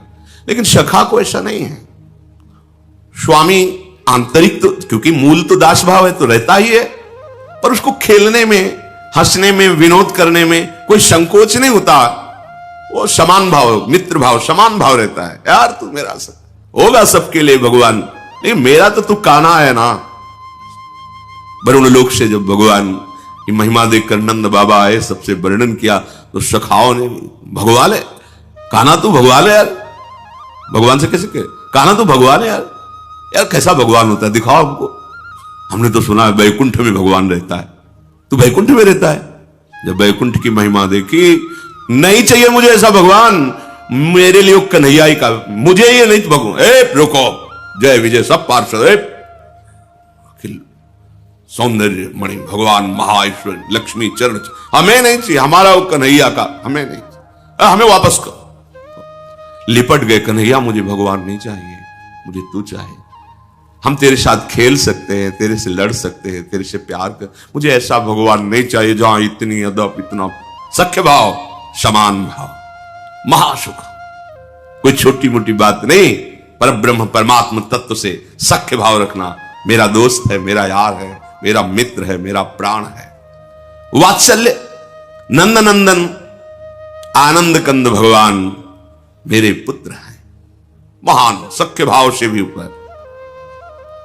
हर समय उनको दुलार करना, उनके चिंतन में रहना, मेरे लाला को सुख पहुंच। देखा एक माई को देखा था, अंतर्धान हो गई, विरक्त, टाट लगाए रहती थी। गोपाल जी को ऐसे झूला गले में बनाए हुए थी, ऐसे इधर टॉफी, इधर दूध, इधर बिस्कुट, इधर पेड़ा, इधर परिक्रमा लगाती। थोड़ी थोड़ी देर में ऐसे, अच्छा दूध पिएगा तो दूध डाल, चुप रहे थोड़ी देर, राधा राधा राधा सुन, राधा राधा। हर समय भगवत आवेश उनको रहता, श्री कृष्ण मेरे लाला है। अपार सुख, वात्सल्य भाव। इससे भी बढ़कर के रस, श्री कृष्ण मेरे प्रीतम है, कांता भाव। कोई भी कर सकता है, इसके लिए कोई स्त्री पुरुष का भेद नहीं। ये भाव अपने अंश भाव से किया जाता है। ये देह भाव प्रकृति का अंश, इससे नहीं मैं पुरुष हूं कैसे श्री कृष्ण को कांता मानूं, नहीं। पुरुष तो केवल पोशाक है। कांता भाव में गोपी प्रेम की ध्वजा, मेरे प्रीतम श्री कृष्ण, श्रृंगार मूर्ति, कोटि मदनों का मनमथ कर देने वाले भगवान के प्रति मेरे प्राण प्यारे प्रीतम पति। कितना सुख है। देखो ना मीरा जी को, राणा जी अंतर ध्यान हुए, बोले सुहाग उजाड़, बोले ना इनका हमने सुहाग भरा था, न सुहाग उजड़ेगा। मैं गिरधर को अपना पति मानती हूं, उन्हीं का सुहाग है, मेरा अविनाशी चूड़ला है। मैंने ऐसे पति को वरा ही नहीं कि जो जन्मा और मर जाए। मैंने अविनाशी श्री कृष्ण को, जाके सिर मोर मुकुट मेरो पति सोई, मेरे तो गिरधर गोपाल। कितना अपार सुख, रोम रोम पुलकित होता है इन महापुरुषों की निष्ठा और भाव देखकर। इससे भी ऊपर महामाधुर्य रस, प्रियाजू के चरणों की ठसक। मैं लाडली जू की हूं। ये शरीर भाव लेकर, ये बहुत मलिन शरीर है, केवल भगवत प्राप्ति के लिए इसकी योग्यता है और बहुत घृणित शरीर है ये। इसको लेकर तर्क वितर्क की, मैं पुरुष हूं कैसे दासी भाव करूं, कैसे सखी।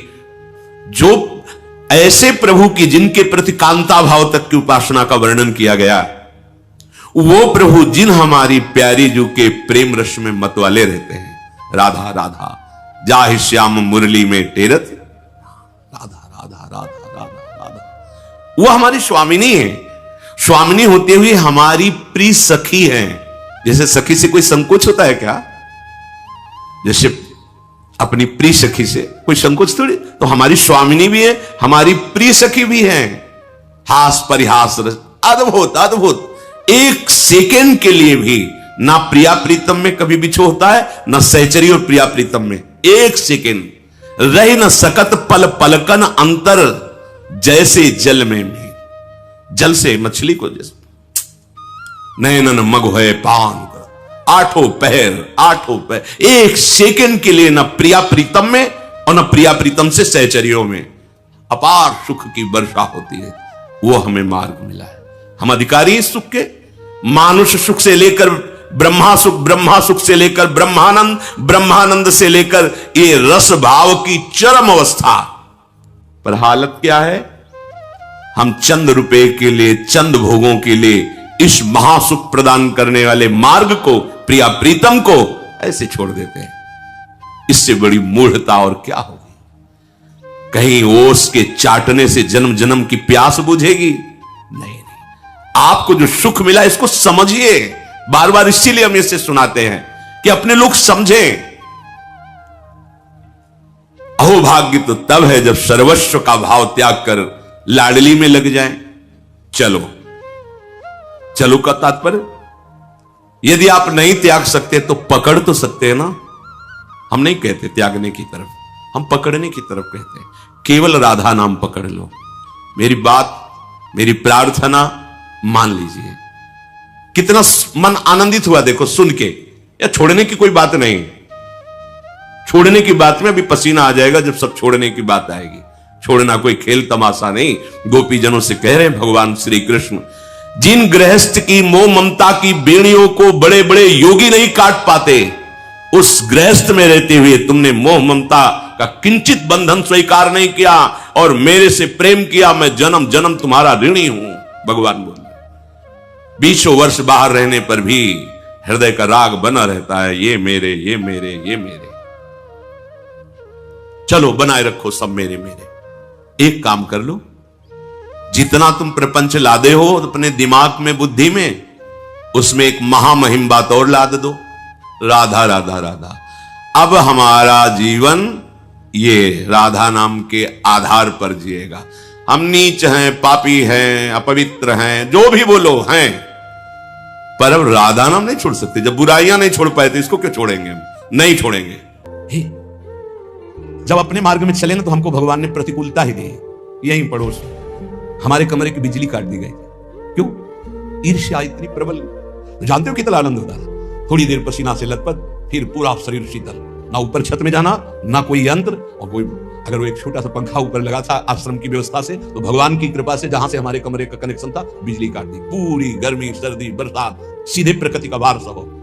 देहातीत स्थिति में जो आनंद है वो इन सुविधाओं में नहीं है। नरक है सुविधाएं, नरक। पापी पुरुष भी एसी में बैठा है, पापी पुरुष भी। लेकिन तुम जिस एसी के लिए आए हो, हृदयर्पिते मनुपते स्मरतापम, निर्वापयत परम शीतलमाश्रयामि, ये एसी चाहिए गोरे चरणारविंद की शीतलता की। हे वृंदावन, मेरे नाक नासक जो ये घ्राणेंद्री है, ये 2 हैं, इससे मुझे लाभ नहीं मिल रहा। लाख लाख कर दो जिससे मैं प्रिया प्रीतम के श्री अंग की गंध ले पाऊं। हे वृंदावन, मेरे लाखों काम दे दो जिससे मैं तुम्हारी महिमा सुनूं, प्रिया प्रीतम का यश सुनूं। हे वृंदावन, मैं कोटि कोटि चरणों से बार बार तुम्हारी प्रदक्षिणा और तुम्हारे गलियों में भ्रमण करना चाहता हूं, ऐसा कृपा कर दो। ये हमारी भावना इतनी सुंदर बन जाए कि प्रभु की चर्चा, प्रभु का रूप, प्रभु की श्रीअंग की चढ़ी हुई तुलसी पुष्प आदि, यही हमारा जीवन बन जाए। भोग वासना नहीं। हम जिन महापुरुषों को देखा है उत्तम अवस्था में पहुंचे हुए, ये सब भेष धारण करके मनमानी आचरण करना, भोगों में रति रखना, ये तो ऐसा समझो कि चक्रवर्ती सम्राट का पोशाक रख के फुटपाथ में 1-1 रुपया मांगना, ऐसा समझो। व्याकुलता होनी चाहिए हमें भगवत तत्व के साक्षात्कार की, वो मुझे नहीं दिखाई दे रही। जैसे एक दृष्टि ललकती है ब्रह्मबोध संपन्न महापुरुष के दर्शन के लिए। ब्रह्म तो सब है, लेकिन ब्रह्मबोध तत्व के महापुरुष के दर्शन के लिए दृष्टि प्यासी है। भगवत प्रेमी महापुरुषों की उन्माद अवस्था दर्शन की प्यासी है। वही प्राप्त करने के लिए आपको प्रियाजू ने चयन किया है। आप विश्राम मत मांगिए। अगर भोगों में विश्राम मानेंगे, रोज समय कट रहा है, अगला समय आने वाला भयंकर रोगों का सूचना मिल जाएगी, परेशान हो जाओगे। कैसा कैसा जीवन में मोड़ आता है। देखो साधक सोचा था क्या, गलित कुष्ठ से कमरे में बंद रहता है हर समय। कैसी सजा है, हर समय बंद रहता है कमरे, बाहर निकलना मुश्किल हो। नहीं, क्या तुम सोने से मढ़ा के आए हो? तुम्हारे ऊपर क्या रोग का आक्रमण नहीं हो? आज स्वस्थ हो तो तुम्हें खान पान अच्छा लग रहा है। भुलावे में माया का खाद्य है डाल देना, मत भूलो भाई।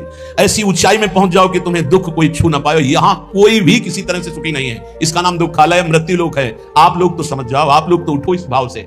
कोई समझाने वाला नहीं, केवल माया का प्रवाह चल रहा है। कितना माया का देखो भ्रम, कितना भोग एकत्रित कर ले, कितना भोग ले, कितना रुपया एकत्रित कर ले, बस इतना ही है, कुछ नहीं। ये नाटक है माया का। स्थूल शरीर का राग, सूक्ष्म शरीर का राग, कारण शरीर का राग त्याग करके अपने स्वरूप में स्थित हो जाए। जीवन मुक्त, मृत्यु के भय से रहे। गंगा किनारे हफ्ता भर भोजन नहीं मिलता था, हफ्ता भर। गांव जाना नहीं, गंगा किनारे ही प्रारब्ध साथ जो मिले, आश्रमों में ठहरना नहीं। वृक्ष या कोई ऐसा मंदिर जो किसी की सेवा में नहीं, बाहर से शंकर जी की ऐसे, ओ तब परमात्मा साक्षात्कार, तब कोई दिव्य अनुभूतियां। लगो भाई लगो। अगर इसी जन्म में दिव्य, हम कल्याण का तो ठेका लेते हैं। एक बार श्री जी की शरण में आ गया, हरिवंश शरण हो गया, राधा नाम जप रहा है, वृंदावन दर्शन का, कल्याण वाली तो सब बातें हो गई। अपने कल्याण के लिए थोड़ी है, अपने कल्याण करने के लिए है। भय मुद मंगलकारी, मंगल में नहीं, मंगलकारी, मंगल करने वाले बनने के लिए। ये वेश किसके लिए? मंगल करने के लिए, जगत मंगल के लिए। श्रीपाद कह रहे कर्णे शंकुः प्रवेश्यः किमपि, कह रहे कर्णे शंकुः प्रवेश्यः किमपि यदि श्रृणोत्यते तदीयस्य दोषान्। बोले यदि प्रियालाल की चर्चा के सिवा प्रपंच की बातें हम कानों में सुने तो कील गड़वा लें अपने कानों में। श्रीपाद कह रहे अच्छा लगता है, 4 लोग बैठकर प्रपंच की बात करते, संसार की बात, हंसी मजाक। नारायण हरि भजन में 5 सुहाद, विषय भोग, निद्रा, हंसी, जगत प्रीति बहु बात। अच्छा नहीं, पता नहीं कैसे परमार्थ पथ के पथिक बन गए। अंदर जब भूख नहीं है तो फिर भोजन क्या करेगा, चाहे जितना। और आप सच्ची मानो, आप नहीं चाहोगे तो आपका कल्याण किसी की करने की सामर्थ्य नहीं है। सदैव दीपक तले अंधेला पाया गया है, समझ लीजिए। और 2 दीपक जल जाए तो अंधेला खत्म हो जाए। उसका प्रकाश इसके नीचे, इसका प्रकाश उसके नीचे। तो अगर शिष्य अपना दीपक प्रज्वलित नहीं किया, भक्ति कर दीप प्रेम करी बाती, तो गुरु का दीपक जल रहा है और पीछे नीचे जितने अंधेरे हैं वो अंधेरे में ही रहेंगे। इसलिए दीपक की तरह जलो कि किसी भी दीपक के तले अंधेरा न जाए। जिससे 4 दीपक जल गए तो एक दूसरे के दीपक से प्रकाश अंधकार नहीं रहेगा। पर पाया जाता है दीपक तले अंधेला कहा जाता है ना, वो यही अंधेला होता है। देहाभिमान, देह प्रियता, चिकनी एकदम चमड़े तो गुस्सा आती है। इसे रद्दी कागज बनाना था, इसे सजा रहे हो। माता पिता गुरु में यही अंतर है। जब आप ऐसे चलोगे ना चिकने बन के, तो माता आशीर्वाद देगी पिता से और गुरु जलेगा। कहा देहाभिमान में पुष्ट हो रहा। और जब दैन्य भाव, प्रशांत चित्त एकदम, नाम जब दृष्टि गई तो घूर्णित नेत्र, तब गुरु का हृदय आशीर्वाद, जाओ हमारा मंगल हो, आगे बढ़ो, हमसे भी आगे बढ़ो, हमारी स्थिति से भी तुम आगे बढ़ो। हम तुम्हें अपने कांधों में बैठाल कर उठाते हैं, देखो तुम हमारी स्थिति से भी आगे बढ़ो। गुरु कृपा, वृंदावन है वृंदावन, गुरु कृपा प्रसाद। चाहते हैं कि जाते जाते ऐसा 2-4 तो चमक पड़े, पक्का मानो पक्का। ये ना सत्संग बंद हो, ना भगवत चर्चा बंद हो, ना जय जयकार बंद हो श्री जी का। तैयार इसके लिए जलना पड़ेगा, आवे में तपना पड़ेगा। और यहाँ एसी में बैठने से तपने में, दोनों में अंतर है। नहीं भाई, अभी वो रंग नहीं आया जिस रंग के लिए हम तड़प रहे हैं। वो रंग कुछ है जो हम बार बार कह रहे हैं, इसको पकड़ो। क्योंकि ये स्थायी दुकान नहीं है सामने जो तुम देख रहे हो, ये कभी भी राधे श्याम इसका। तो हमें लगता है कि जल्दी से जल्दी जो हम देना चाहते हैं वो पकड़ो, उसको पकड़ लो। और वो हम तभी दे सकते हैं जब आप रहने में रहोगे। बिना रहने के हमारी सामर्थ्य नहीं कि हम आपको दे सके, और रहने में रहोगे तो हमारी सामर्थ्य नहीं कि हम रोक सके। पहुंच जाएगा आपके पास। जैसे नहीं कहते कि यार बढ़िया तो सब है लेकिन मजा नहीं आया, बस वैसे ही हमारा मन कह रहा है अभी मजा नहीं आया। मजा तो जिधर दृष्टि जाए उधर भगवदानंद में घूर्णित नेत्र। तपस्या से परिपूर्ण जीवन। जिह्वा छेद्या प्रमादाद यदि वदति समुत्पाट यह मीक्षते चेत। मैं श्रीधाम वृंदावन के उस महामहिम महात्म को प्राप्त करना चाहता हूं जिसे रसिकों ने प्राप्त किया है। ऐसे हमको नियम लेने होंगे। अपनी जबान को मौन, आहार पर बिल्कुल संयम ले आओ, ज्यादा तुम्हें नहीं करना। मान लो हमारी बात, आपकी आध्यात्मिक शक्ति आहार पचाने में ही खत्म हो जाती है, पहले दूसरा आहार तैयार हो गया शाम वाला। पूज्य श्री रोटी राम बाबा ऐसे सिद्ध महापुरुष थे, कभी किसी का सम्मान नहीं करते। सिद्ध पुरुष थे, सीधे दृष्टि देखते ही वही बोलते थे जो उसके आचरण बना लिया। बहुत उनसे, उनके सामने जाने में डरते थे सब। उनके भाई गुरु भाई थे, ये सिद्धों के राज्य में, ये भारत सिद्धों का है। रोटी राम बाबा का 9 बजे का समय, कुटिया में गुफा थी, उसमें जाते थे रात्रि के। 10-15 जने निज जन बैठे हुए थे, कहा ए भाई आज हम जा रहे हैं। अब तो लगा कि रोज कुटिया गुफा में जाते, एक ऊपर झोपड़ी अंदर गुफा, और फिर निकलते थे दिन के 9 बजे, समाधिस्थ रहते थे। बोले जा रहे हैं भाई, तो सबको लगा कि गुफा में जा रहे हैं। एक थे बहुत बड़े, 20-25 लोग राइफल लेके चलते, पर उनका स्वभाव यही था, वो सीधे एक्सरा करके बात करते थे जिनसे बात करते। उनकी बेइज्जती हो गई, कहते हैं ऐसा कि उन्होंने ही ऐसा, ये इतनी चिड़ैया उनकी काट कर ले गए थे। पर वो पहले से जानते थे, बोले भाई हमारे जाने का समय आ रहा है, आप सब लोग जाओ। तो सबको लगा गुफा में जाने की बात कह रहे हैं। सिद्ध पुरुष बहुत कृपालु, बहुत करुणा में, कोई समझ नहीं पाता, वो कड़वी बात कहते थे जीवन सुधारने के लिए। तू क्या कर रहा है, उठ। तो कहा कि साधु होके कि ये सब, क्या तुझे परमात्मा पर विश्वास नहीं? क्या तूने परमात्मा तत्व का बोध नहीं प्राप्त किया? क्या तू निर्भय तत्व में स्थित नहीं जो इन लोहा लंगड़ की तेरे को जरूरत पड़ती है? ऐसे वो कटु वचन। उनके गुरु भाई थे सिसोलर वाले महाराज जी। सुबह वो गंगा स्नान करके, एक भक्त ने भिक्षा के लिए कहा था तो भिक्षा के लिए गए। आपको आश्चर्य होगा, हमने दर्शन किए जाकर के, बिल्कुल विश्वास मानना। उनको सूचना मिली कि आपके गुरु भाई रोटी राम बाबा का परम धाम गमन हो गया, किसी ने उनको ऐसा। तो उनका अच्छा, वही लेट गए। 20 वर्ष तक वैसे ही लेटे रहे, करवट नहीं बदला 20 वर्ष तक। आपको आश्चर्य होगा इसलिए पहले का, और हमें भी आश्चर्य हुआ। तो हम गए थे पैदल, सिसोलर गए थे पैदल, और महाराज के दर्शन किए। बिल्कुल जीवन मुक्त महापुरुष, बस 5-5 मिनट में केवल गर्दन एक बीता उठती थी, ऐसे ऐसे एकदम बड़ी जोर की दृष्टि डालते उसके जैसे हो जाते। रोज सुबह उनकी पादुका गंगा जल से भींजी हुई और गंगा जी की बालू, और हर समय 200-400 आदमी बने रहते थे। 200-400 कि भाई सुबह तड़के उनकी पादुका गंगा जी से भिजो दी गई, थोड़ी बालू डाल दी गई। जिस घर में गए थे घर खाली हो गया, उनको दूसरा नया घर दिया गया, वो केवल उनके दर्शन के लिए था। ऐसी 20 वर्ष महात्मा उठे रहे। आज भी आप, शायद है कि आधुनिकता चली है तो आप सर्च करके देखना, सिसोलर के महात्मा जी, उनका चरित्र आ जाएगा, उनके दर्शन। क्या यार संतों ने प्राप्त की, 20 वर्ष करवट नहीं बदली, उठ के बैठे नहीं, कभी खड़े होके चले नहीं, और रोज गंगा जी की रेणुका और उनकी पादुका गंगा जल से भींजी हुई मिलती है। और आश्चर्य, ऊपर के बाल सफेद और नीचे से काले जग रहे थे। नवीन अवस्था का प्रादुर्भाव। 20 साल महात्मा, ना खाना ना पीना। आपको आश्चर्य लगेगा। कोई उनकी छाती में पेड़ा रख रहा है तो कुत्ते आके खा के चले जा रहे हैं, कोई 5000 रुपया रख रहा है तो कोई उठा के ले जा रहा है, तो कोई ऐसे भगवान की तरह सेवा हो। सिद्ध महापुरुष 20 वर्ष बाद शरीर पूरा किया, सैया पर लेते। ये वो मार्ग है, ये भगवत मार्ग है।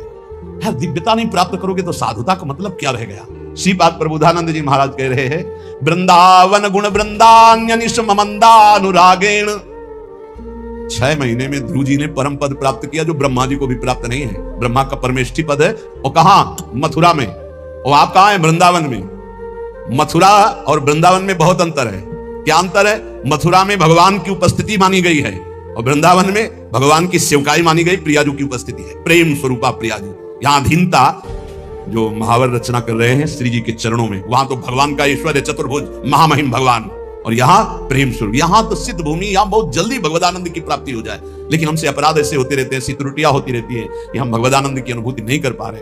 ये बहुत ज्यादा समय नहीं है, फिर आगे समय ऐसा आने वाला है कि आप ना भजन कर पाएंगे, ना भगवत चर्चा सुन पाएंगे। पक्का मानिए, हम चिल्ला चिल्ला के कह रहे हैं। कुछ दिन पहले महापुरुष कह गए कि देखना वृंदावन में लताएं नहीं रह जाएंगी, महल खड़े हो जाएंगे। हरिराम व्यास जी पद में वो सब दिखाई दे रहा है। लताएं अंतर ध्यान, मयूर अंतर ध्यान होते चले जा रहे हैं, पशु पक्षी का कोलाहल अंतर ध्यान होता चला जा रहा है, ये बिल्डिंगें बनती चली जा रही। ऐसे ही कह रहे हैं, अभी जो समय भजन का है, भजन करके भगवत प्राप्ति कर लो, आगे समय आने वाला है। नहीं, ये खेल कूद में मत समय नष्ट करो। ये जीवन केवल ड्रामा है, केवल नाटक है। ये कुछ दिन के लिए मिला है, कुछ दिन के लिए। अगर इसमें भगवत प्राप्ति नहीं कर पाए तो किसी योनि में नहीं कर पाओगे। और अभी नहीं कर पाए तो अब ये तो समझ लो 4,32,000 वर्ष का कलयुग है, अभी 5,000 वर्ष है, आगे कर ही नहीं पाओगे। क्यों? ऐसा खान पान, ऐसा व्यवहार, ऐसी सच्ची कह रहे हैं, सत्य मार्ग किन्हीं किन्हीं के दिमाग में है, नहीं सब गायब होता चला जा रहा है। भगवत तत्व की तरफ से तो बिल्कुल उदासीनता होती चली जा रही। कोई बिरले महापुरुष हैं जो केवल भगवत प्राप्ति के लिए इस मार्ग में चल, बहुत ही माया का प्रभाव बढ़ रहा है, आगे चलकर ऐसा ही हो जाएगा। अभी तो अब आप बताओ, अपना वृंदावन महाप्रेम स्वरूप है, एक से एक भजनानंदी संत अंतर ध्यान होते चले गए, पकड़ में नहीं है। पूज्य चंद्रशेखर बाबा रात दिन भजन में टुकड़ा मांगकर ब्रजवासी खाते, रात दिन गए।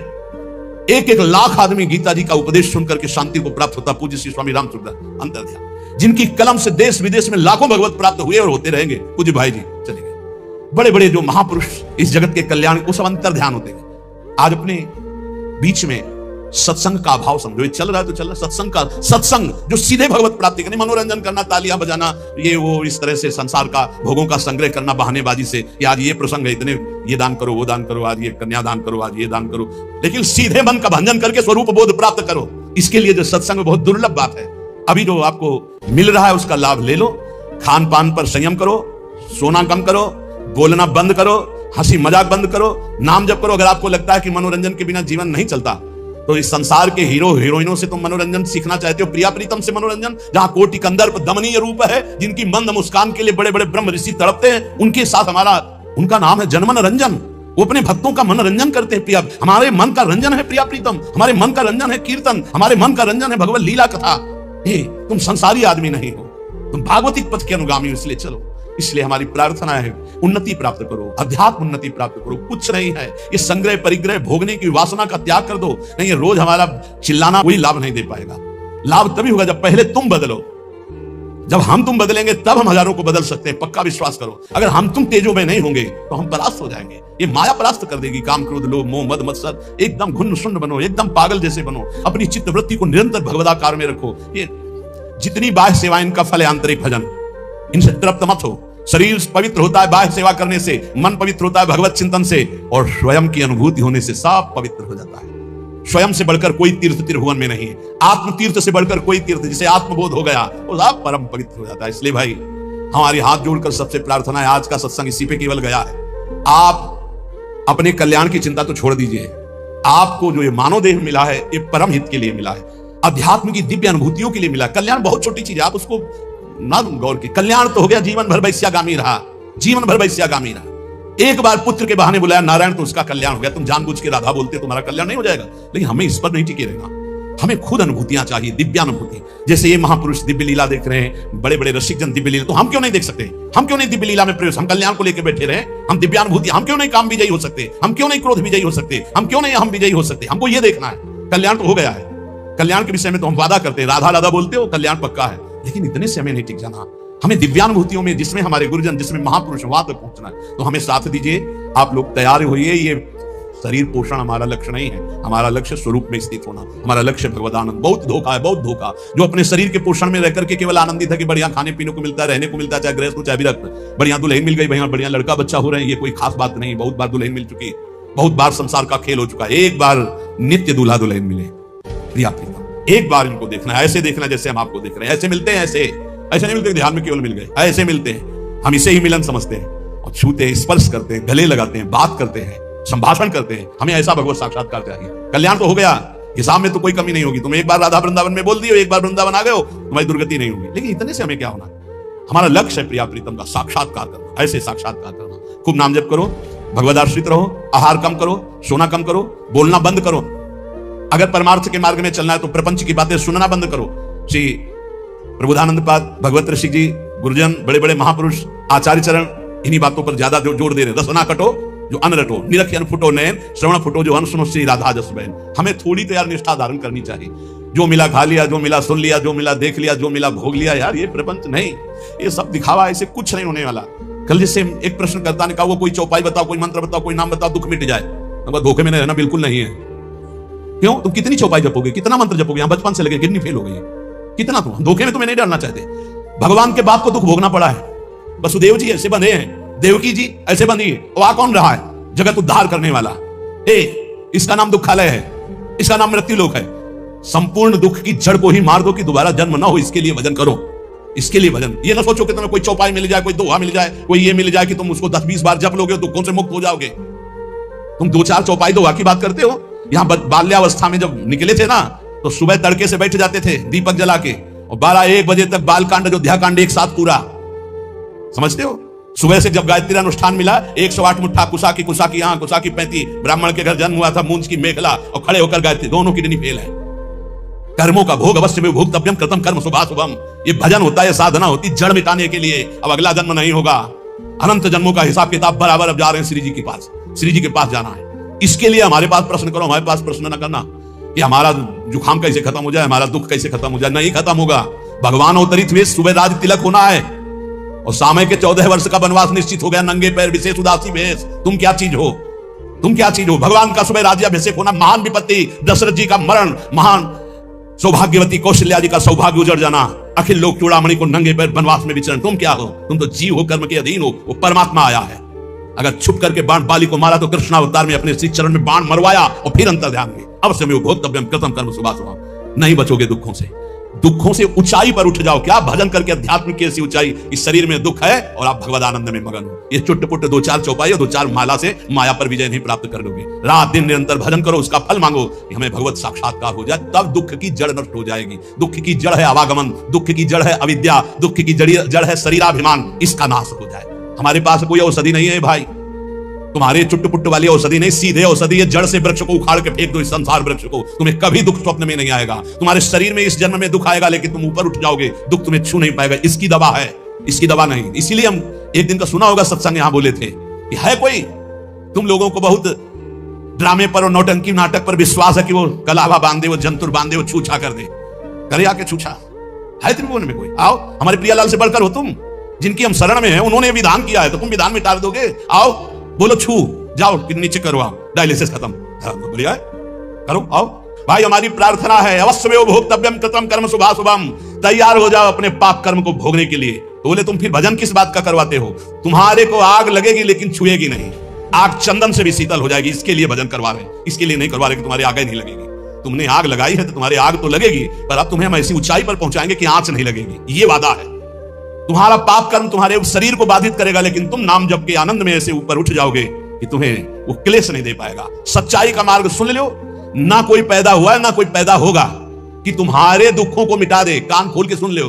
डरो इसीलिए पाप कर्म से, अवश्य में भोक्तव्यम, भोगना पड़ेगा शरीर से। तो ये भजन साधना किस काम की है? ये तुम्हें दुख से ऊपर उठाने के लिए है कि दुख तुम्हें छू नहीं पाएगा, पर आएगा नहीं। तो रामकृष्ण परमहंस जी के गले में कैंसर था और सिद्ध माता काली से बात करते थे, संपूर्ण शक्तियां उनके चरणों में लौटती थी, सिद्धियां। कौन कौन से तुम्हें सिद्ध महापुरुष की बात बताए? इसलिए धोखे में ना रहना कि किसी संत के पास जाएंगे वो छू कर देगा, वो जंतुर बांध देगा, वो आशीर्वाद दे देगा। यही आशीर्वाद है। खूब नाम जप करो और इस जन्म के बाद अगला जन्म ना हो, ऐसे आचरण कर लो, ऐसी भक्ति कर लो कि तुम्हारे शरीर में दुख आवे तुम ऊपर उठ जाओ, तुम्हें छू ना पावे। तुम्हें सच्चाई की बात बता रहे हैं। शब्द वेदी बाण से श्रवण कुमार मरा तो उनके पिता ने कहा जैसे मैं पुत्र वियोग में तड़प के मर रहा हूं ऐसे मरे गए। तो महाराज दशरथ जी वैसे ही मरे। राम जी गए तो हा राम पर पुत्र राम थे, इसलिए परम पद के अधिकारी हुए। बात हम तुम्हें खोल खोल के इसलिए बता रहे कि आप इस रहस्य को समझो। झूठ तमाशा नौटंकी नाटक में मत फंसो। भगवान के लिए तुम्हारा जीवन हुआ, इसका नाम दुखालय है, मृत्यु लोक है। यहां दुख और मृत्यु के सिवा कुछ नहीं। भजन करके भगवत प्राप्ति कर लो, यही सार्थक बात है। आज केवल आप ये दान कर दो तो तुम्हारे सारे दुख मिट जाएंगे। आओ हमारे पास, बोलो कौन सा दान करें, मिटाओ दुख हमारा। अगर दान से मिटता है तो तुम वस्तुओं के दान की बात करते हो, जीवन दान है। हम इसीलिए धज्जियां नाटक की उड़ाते हैं, इसलिए पाखंड की धज्जियां उड़ाते हैं, क्योंकि पूरा जीवन उसी में चले है।